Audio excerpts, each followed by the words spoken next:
We got this thing underway here. We got the headliner out. We're going to take these seat belt bracket holders for the back rear seats out. Let's see here. Got the seats out, console out. Pretty much getting this prepped to strengthen the roof up some, I should say. We're not going to do too much metal work up here. We're just going to, as you see, there is a piece up here.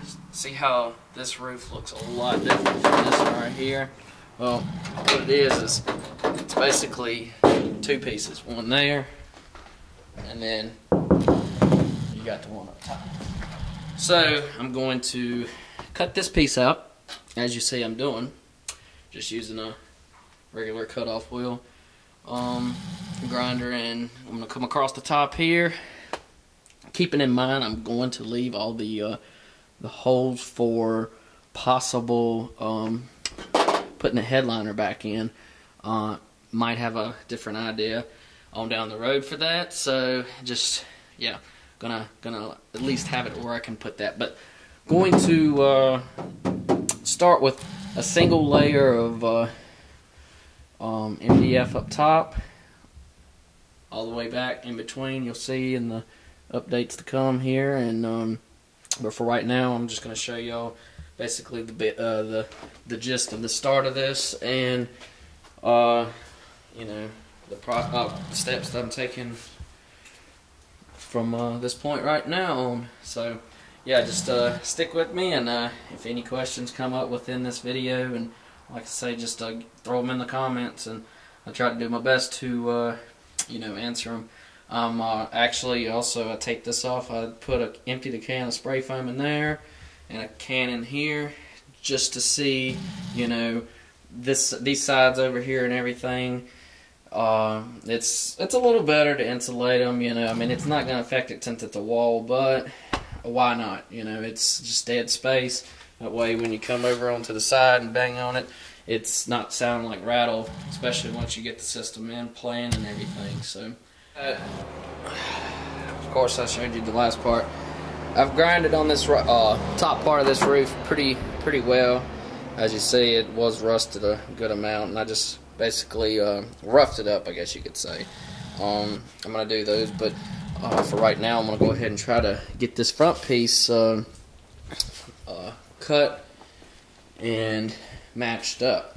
So as you see here, 3/4 inch piece of birch. I'm not even sure if I'm gonna leave this autofocus thing on because it's annoying. Alright, what I've done is got the shape of it roughly about an inch brought in as far as all the way around there. Let's see what I can. A little piece that I cut off here. I kind of made some rough marks across the stick that I got right here, and I used this to press up against the roof line. That way, I can see how much of a bend it was going to give me using the cuts. And like I said, these are just, you know, some rough cuts here all the way across that I measured, pretty much to try to sneak up on it. So it looked like it went up pretty well. I'm going to go ahead and make them cuts, and this is definitely not no like kerfing. I went just a little over halfway through. Nothing where it's like an 1/8 inch through. I mean, showing, you know, remaining. With that, I'm going to go ahead and make my cuts long ways and give it a test fit. I'm going to have to make some that's going to go across. Not many, but some, especially toward the front where it starts to slope down, just like I had done in my Jeep in the past videos that you have seen. And then I might have to make just a couple on these corners. That way these will, basically this is the bottom side. I'm going to be pushing it up. This piece right here is going to fold up, hence where the roof line goes down. That way it'll allow the the flex of this piece of 3/4 to fit right up against that roof line, because that's what we want. And with the PL 3X or 8X, whatever you choose to use, it's going to be more contact area, and with that, it's going to be a whole lot stronger. So we'll go ahead and get to this next part, and I'll get back with you. Got this piece, got the lines cut. Obviously, this right here is the bottom side. Flips up, goes up against the roof like that. I actually test fitted this by pushing it up and seeing how it contoured to the roof. I'm going to do a little extra test here, because we want to make sure that this bottom, well, the top side on the other side is making full contact with as much of the roof as possible. So I'm going to basically take some of this, flip this up,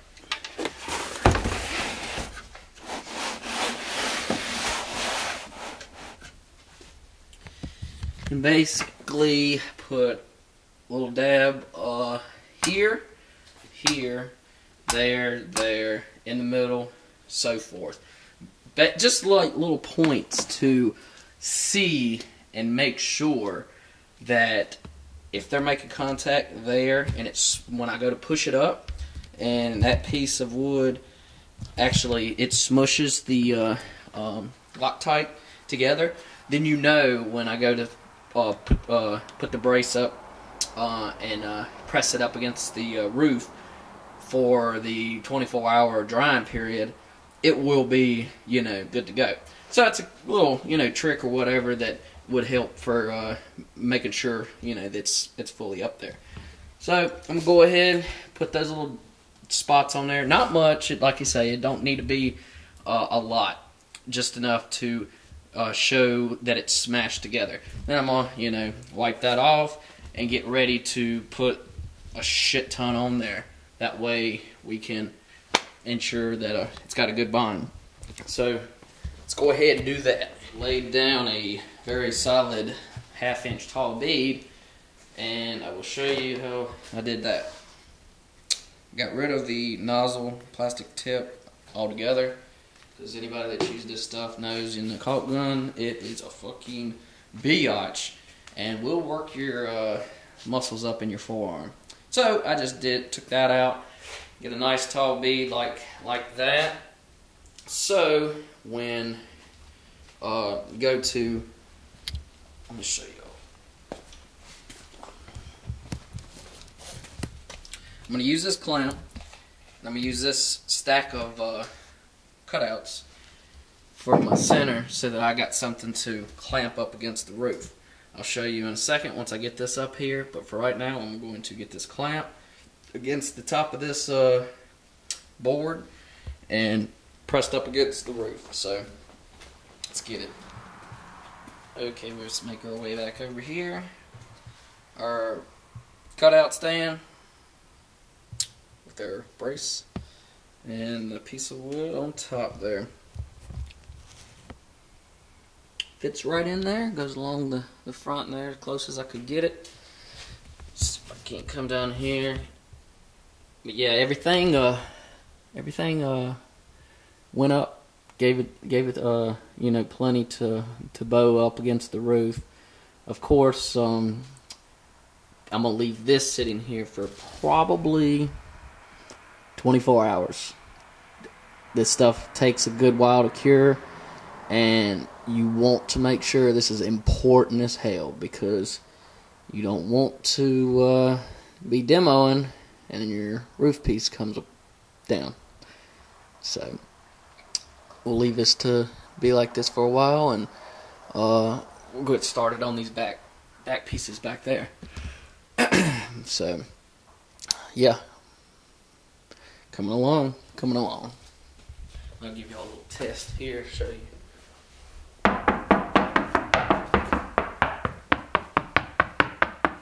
So you know that it's got contact. Alright, looky there. We got the pieces all the way up, all the way back.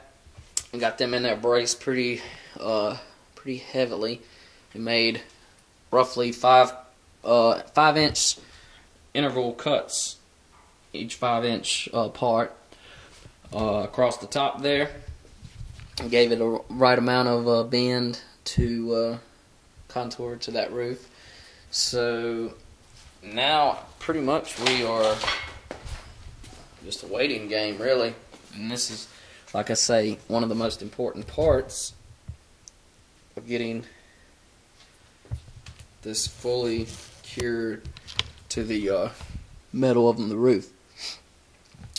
But we'll come back tomorrow evening, and it should be 24 hours of that.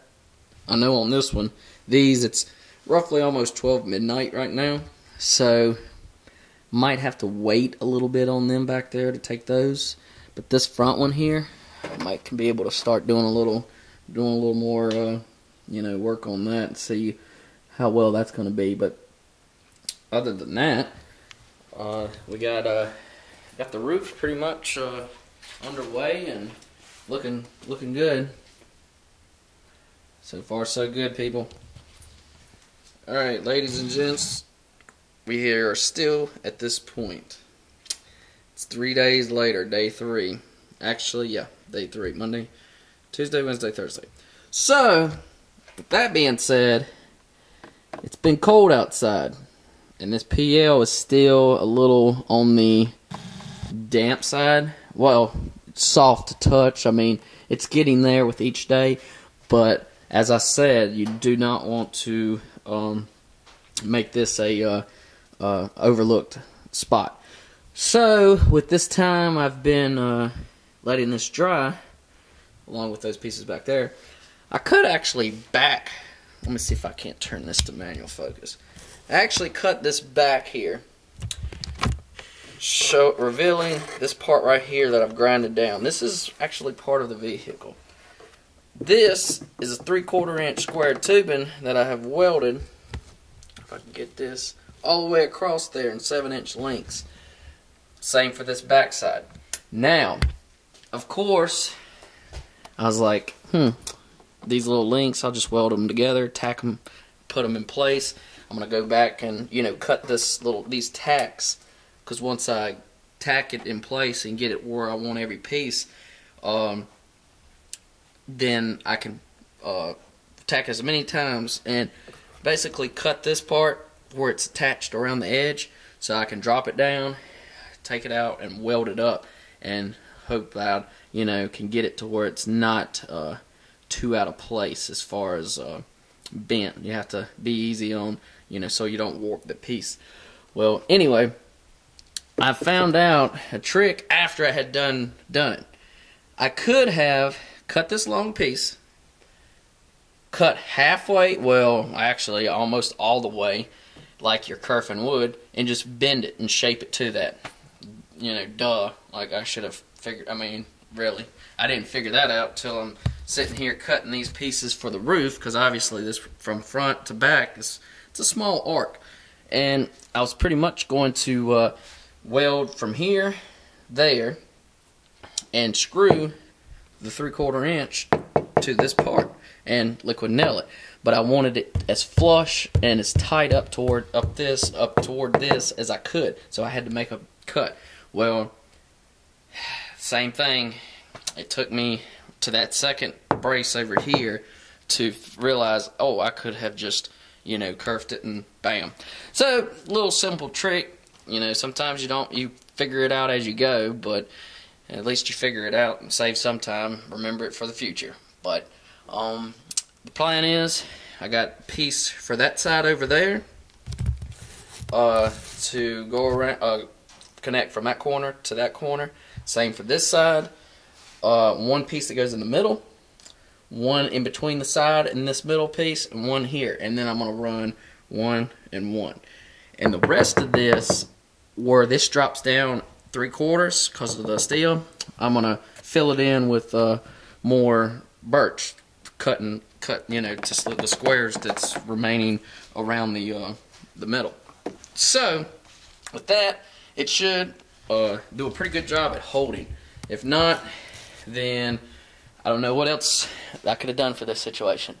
But yeah, just gonna go, and you'll see as I go the process and steps. So I'm gonna take you over here. It's probably gonna be a long first video, but I'm trying to give y'all as much info as I can. Look at that. Got a drill press now.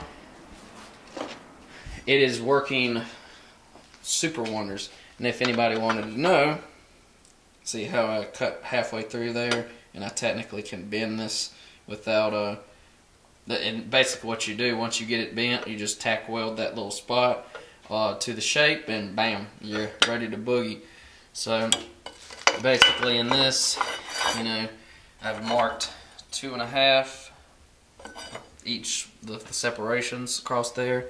This thing's obviously put the light on over there. Need to bring the drop cord, but it's set up all ready to go, halfway between 3/4. I'm gonna show y'all no more on that, but yeah, it shouldn't be hard on my arms hand drilling all like I did on the Jeep for the bracing on the sealed section. But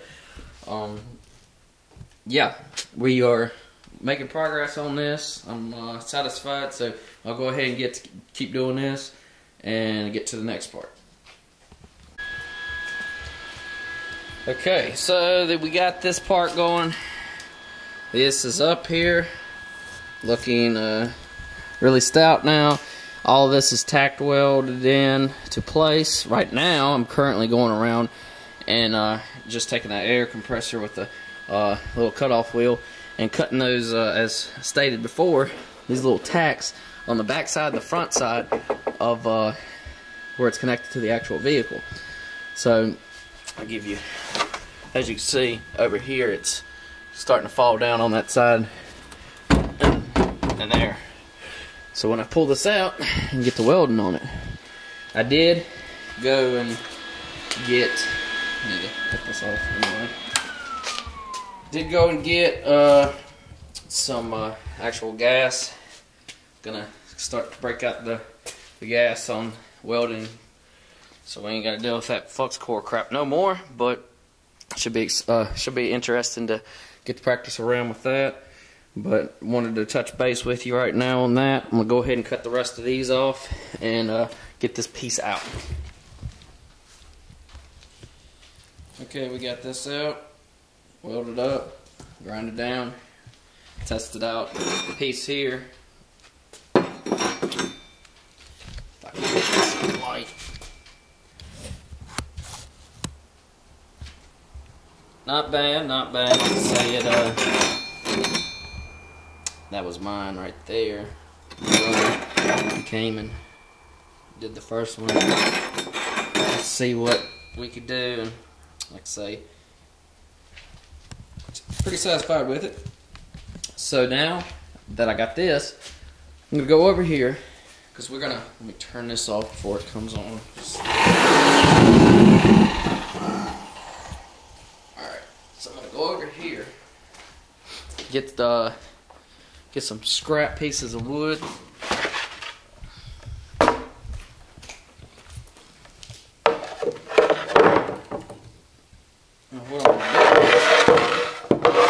While I got this piece out, I'm going to trace these squares onto whatever scrap pieces of wood that I have, so that I can have these ready to screw in between to fill them.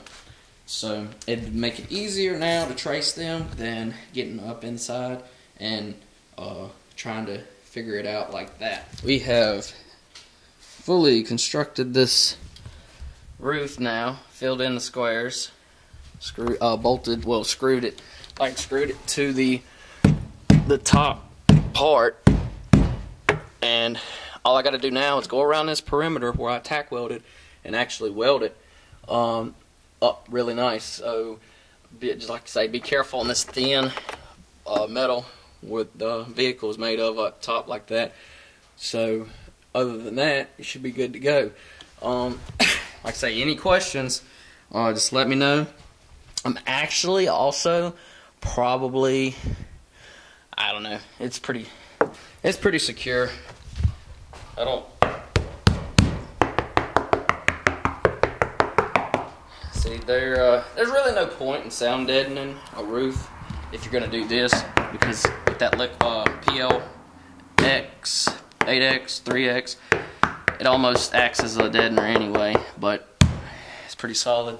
I'm super satisfied with that. I'm glad that y'all have followed me on this so far. Looking for many more updates on this build. Just like I say, drop a comment, like it up. Just let me know what else do I have to do to get y'all's interest or anything like that that could possibly help y'all, help the viewing. I don't know, like I say, I try to do this, document it, I guess you could say, as I go, just for y'all's viewing purposes and maybe to learn something, because I know how I actually learned over the years is just looking at forums, other build logs, etc. and stuff like that. So why not give it back to people that's up and coming? There you go. So like I said, just keep following, and there we have it with the first part of the video.